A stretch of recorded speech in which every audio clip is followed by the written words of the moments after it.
क्षेत्र क्षेत्रज्ञ योरेवम् अंतरम ज्ञान चक्षुषा भूत प्रकृति मोक्षम च ये विदुर्यान्ति ते परम।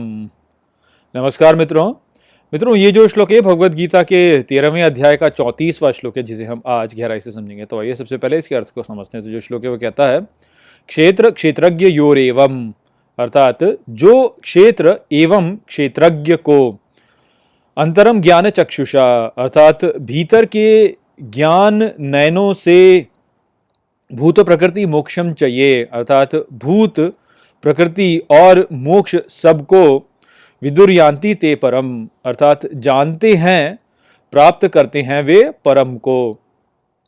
तो यहाँ पर श्री कृष्ण 13वें अध्याय का समापन कर रहे हैं और इस समापन करते हुए वो अर्जुन से कहते हैं कि जिसको क्षेत्र और क्षेत्रज्ञ का ज्ञान हो जाता है अपने भीतर के नयनों द्वारा देख करके, वह सब कुछ जान लेता है और इस प्रकार से वह सर्वोच्च को प्राप्त करता है। तो पिछले श्लोक में तो हमने समझा ही था कि इस सृष्टि में केवल एक ही ज्ञाता है और वो ज्ञाता जो है वह सभी ज्ञाताओं के भीतर समान रूप से उपस्थित है, और जो ये सभी पृथक ज्ञाता हमें प्रतीत होते हैं वह केवल इस ज्ञाता के प्रतिबिंब हैं।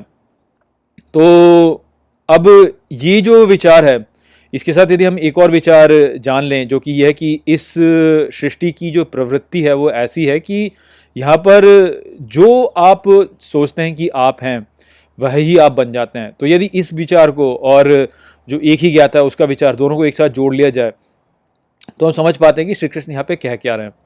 तो देखिए, यदि हम अपना जीवन जो है वह इस प्रकार से सोच के जीते हैं कि हम तो इस संसार से पृथक हैं, हम केवल अपने आप में उपस्थित एक ज्ञाता हैं, तो फिर हम वह ही बन जाते हैं, अर्थात हम फिर अपना अहंकार ही बन जाते हैं, जीवात्मा ही बन जाते हैं।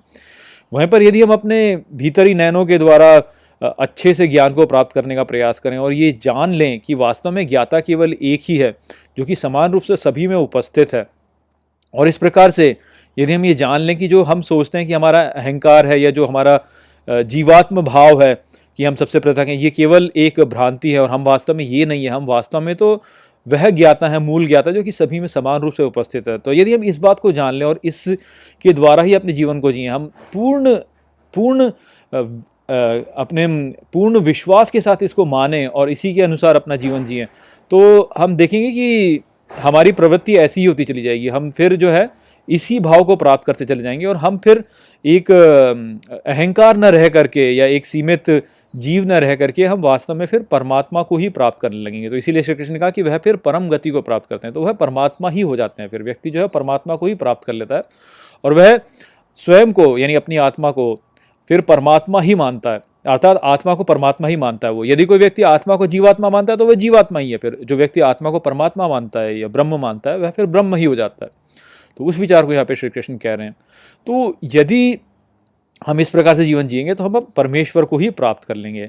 अब क्योंकि परमेश्वर को ही संपूर्ण ज्ञान है, तो ऐसा जो व्यक्ति होगा जो कि परमेश्वर को ही प्राप्त कर रहा है उसको भी फिर संपूर्ण ज्ञान हो जाएगा, तो उसको सभी का ज्ञान हो जाएगा। इसलिए श्री कृष्ण कहेंगे वह सब कुछ जान लेता है, तो वह सभी का ज्ञाता तब हो जाता है, क्योंकि जो भी परमेश्वर को ज्ञान है वह ही ज्ञान उसको भी हो जाता है।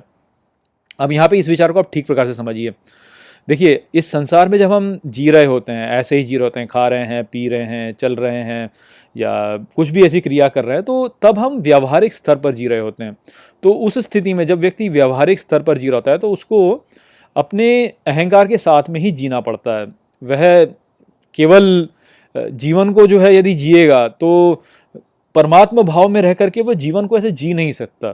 तो जीवन जीने के लिए व्यक्ति को निचले स्तर पर आना ही पड़ता है। तो जिसको आत्मज्ञान है, जो कि परमेश्वर के साथ में एक हो चुका है, उसको भी निचले स्तर पर आना ही पड़ता है इस संसार में अपना जीवन व्यतीत करने के लिए, जीवन का निर्वाह करने के लिए। तो उस स्थिति में ऐसा जो व्यक्ति होगा उसको संपूर्ण ज्ञान नहीं है, उसको केवल उतना ही ज्ञान है जितना कि उसके अहंकार को ज्ञान है। तो उस स्थिति में वह परमात्मा भाव में नहीं है और वह संपूर्ण का ज्ञाता नहीं है। किंतु जब वह अतीन्द्रिय अनुभव में या ध्यान में बैठता है और चेतना के उच्च स्तर को प्राप्त करता है, तब उसे संपूर्ण ज्ञान होता है, तब वह परमेश्वर के साथ में एक होता है। तो उस अवस्था में जब वह उस भाव में है तब उसे संपूर्ण ज्ञान है, किंतु जब वो व्यावहारिक स्तर पर तब उसे संपूर्ण ज्ञान नहीं है। तो इस बात को भी हमें समझना चाहिए कि लोग क्या सोचते हैं कि अच्छा परमेश्वर शादी हो गया अर्थात तब वो परमेश्वर ही बन गया, तो वो अपने अहंकार को ही परमेश्वर के साथ जोड़ लेते हैं। ऐसा नहीं है, ऐसा नहीं है कि परमेश्वर और अहंकार एक हो जाएंगे। अहंकार जो है वह तब है जब व्यक्ति व्यवहारिक स्तर पर जीवन जी रहा है, और परमात्मा भाव तब है जब व्यक्ति अतीन्द्रिय अनुभव में है, जब वह उसी भाव में है, जब वो अपने अहंकार से नहीं जुड़ा हुआ है। तो कोई व्यक्ति मान लीजिए राजू है, राजू जो है यदि वो ये मानता है कि मैं राजू हूँ, तब उसे पूर्ण ज्ञान नहीं है, और उसको जब अपना जीवन जीना तब उसे राजू के रूप में ही जीना पड़ेगा। जब वह राजू से हट करके अतीन्द्रिय अनुभव में जाता है या ध्यान में जाता है और समाधि को प्राप्त करता है, उस भाव में प्राप्त करता है, तब उसे ईश्वर का पूर्ण ज्ञान है। तो तब वो राजू नहीं है वास्तव में, तब वह परमात्मा ही है। तो ऐसा होता है। अब यदि कोई व्यक्ति जो आध्यात्म है उसमें बहुत अधिक प्रगति कर लेता है, तो वह फिर अपनी इच्छा अनुसार अपने अहंकार में जा सकता है या अपनी इच्छा अनुसार परमात्मा भाव में जा सकता है।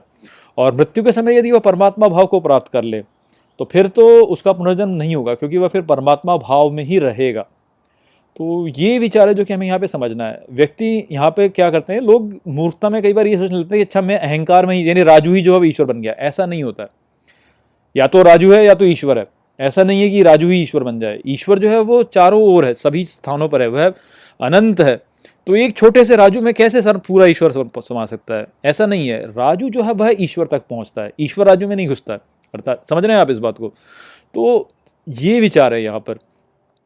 तो आशा करता हूँ कि मैंने इस श्लोक को आपको अच्छे से समझा दिया होगा, या मैंने इस पूरे अध्याय को आपसे अच्छे से समझा दिया, क्योंकि यहाँ पे ये अध्याय जो है समाप्त होता है। अब अगले वीडियो में मैं आपको इस अध्याय का सार प्रस्तुत करूँगा। तो इसी के साथ हम इस वीडियो को यहीं पे समाप्त करते हैं। नमस्ते।